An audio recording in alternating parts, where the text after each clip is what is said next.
Today I'm going to be talking about what has transpired this entire time. The past 3 months has been, I can't say it has been hell, but in every situation, I want to say, I want to give thanks to God. I said I was not going to talk about this issue until Daddy gets back to his feet. And glory be to God, he's been discharged and recuperating. Um, a lot has happened, not just the event of the past few months. A lot has happened, and I'd like to share more light on how I got involved, how things got to this point. And I'm not talking because I need people to sympathize with me. No, that's not the essence of this. I'm talking because I feel like I have been abused, I have been used, and I hope you guys are patient enough to at least listen to the entire story, because it means a lot to me for people to know what really transpired, what really happened. Then, if after listening to me, you feel like, oh, I'm wrong, fine.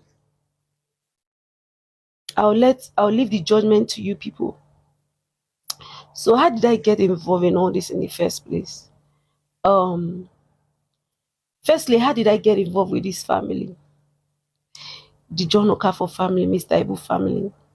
The first and most important question I get all the time from people, mostly on my comment section, is, oh, don't she have a family? Don't she have parents? Leave this family alone, and all of that. I would like to start addressing from those kind of comments. So many years ago, my dad passed on. May his soul rest in peace. He was in the Nigerian army. He was a very good friend to Mr. Ibu, who is now a father figure in my life.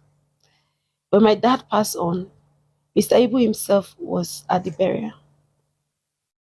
Ever since then, he has played the role of a father figure in my life. Not for once have I ever needed somebody as a father that he was not there for me. So, fast forward to 2018, I left the country, I left Nigeria, and then I went to look for greener pasture outside the country. Things were working out for me. I was doing good. I was doing fine. Later on, I relocated to Cyprus where I was studying law.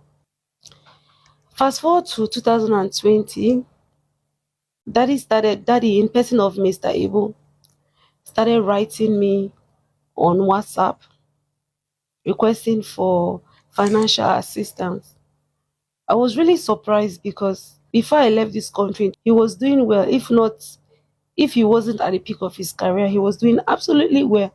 He has exotic cars, everything was okay for him. So in 2020, when he started reaching out to me that he needed money for certain things, I was really surprised. Certain times I will send 50,000, 5,000, 2,000, as much as I can.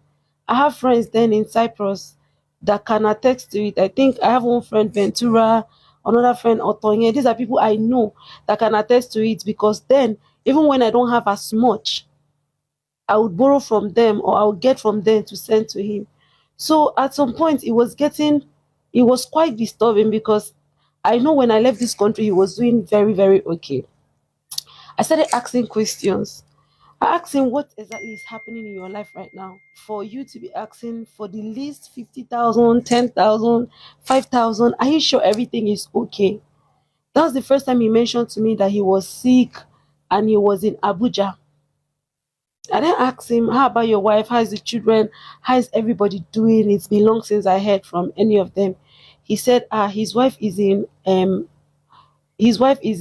Lagos, that he has been in Abuja for close to 2 years now. And I was like, if you're sick, the best place to be is your home in Lagos. Why Abuja? He didn't really say much. So I told him to send me his wife's number, that I would like to hear from her. It's been a while. I'd like to hear from her. Let me know what's happening in their life and all of that. Let me also understand why he was asking for those kind of financial help if things has really gotten that bad.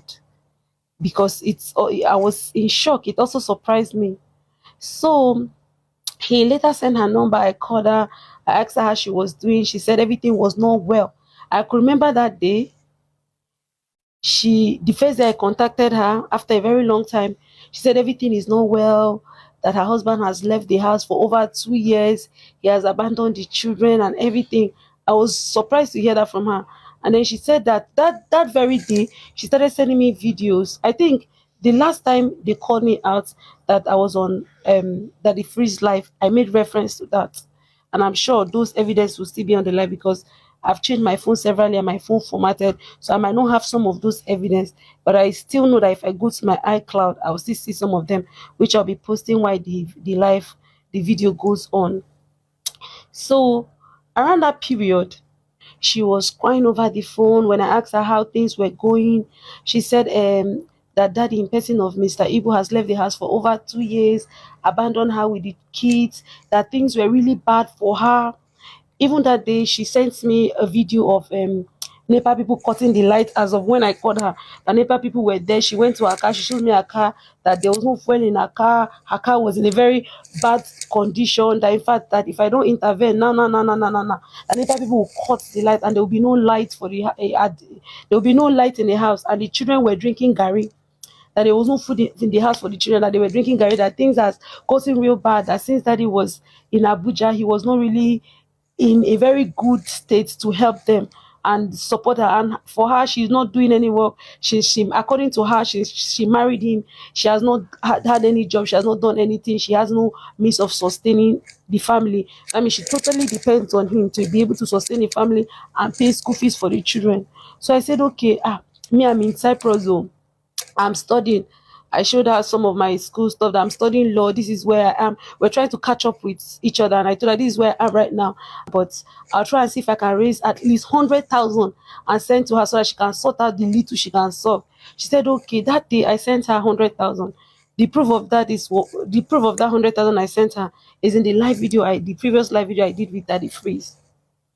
I sent her 100,000 naira. She called me. She thanked me. Said that 100,000 will go a very long way for her. I said okay. Subsequently, I will keep in touch. That was my first encounter with her after a very long period of time. But that was my first time talking to her after a very long period of time. After I left the country and everything. So from there, she started chatting me every day. We were talking. Subsequently, she would send me, for every single time we were having conversation, it was about the issues in the house and all of those things.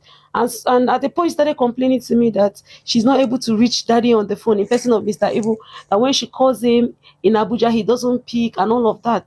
So she will ask me to call daddy on her behalf and talk to daddy that daddy should send something for her and the kids.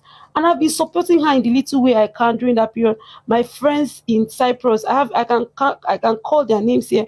I'm sure most of them are still alive, although I'm not in contact with some of them because I've left Cyprus for a while.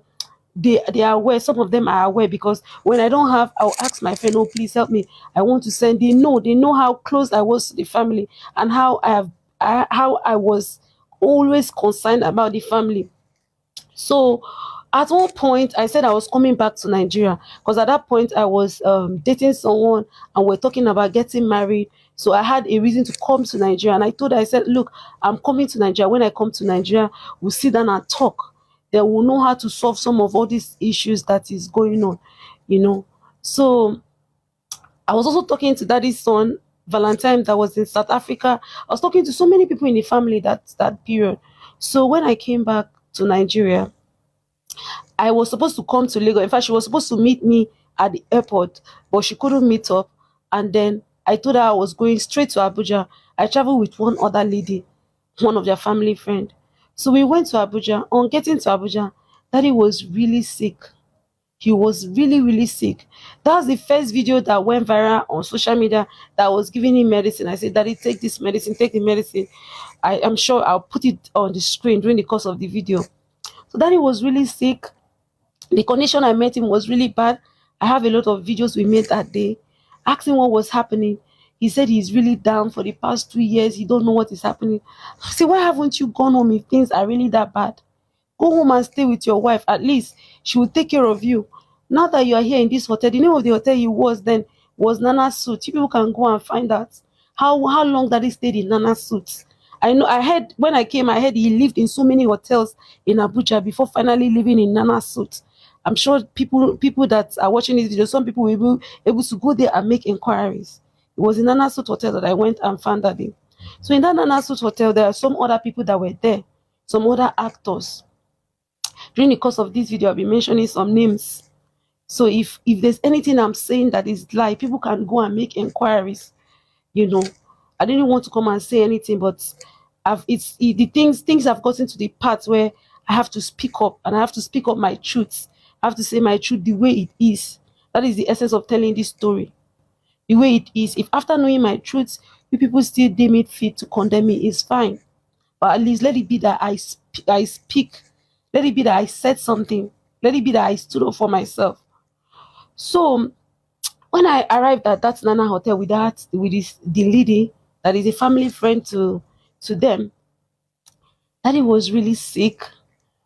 Then I did a video of him being sick and I put it on social media. That video caught the attentions of so many good Nigerians. And then people started reaching out. And what's happening to Mr. Eboo? It's been so long we heard about Mr. Eboo. What's happening to all our old Nollywood actors? We haven't been seeing Mr. Eboo. Nobody has been hearing about him for a while now. And there were some good people that were around him around that period. They knew he was sick, but they did not know he was that bad. Benedict Johnson, a Nollywood actor, was there. Labista was there. There's one other man. I don't really know him mutually, but I met him there. He was one of the people that was helping him then, and Bala, Mr. Bala.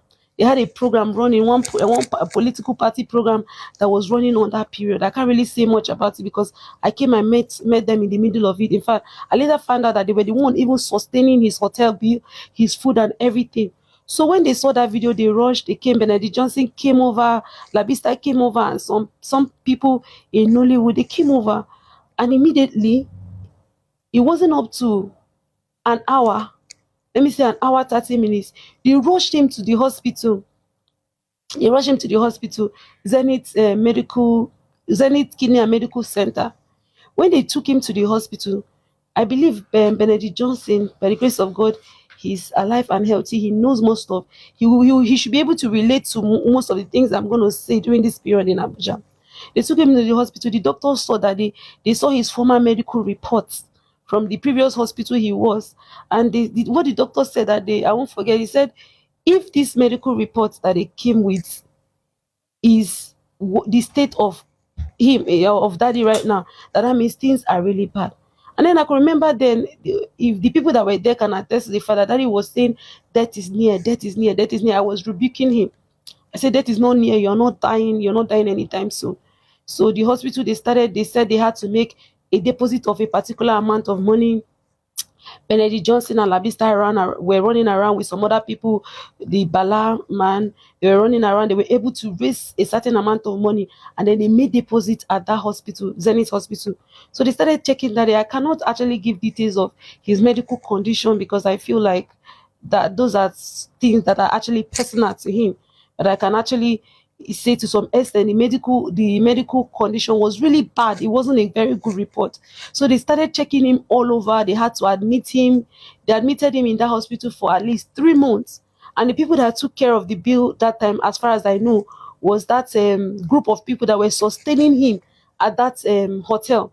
So when I came, the first thing I called the wife. I said, look, I'm here at the hospital in Abuja. The condition is really bad. If it's possible for you to come. She now said that she doesn't have transport, or that she doesn't have money for flights, she can't come, that they said we're going to arrange money for her to come and all of that. I said, okay. So I spoke to daddy. I said, we need to find a way for your wife to come so that she can actually take care of you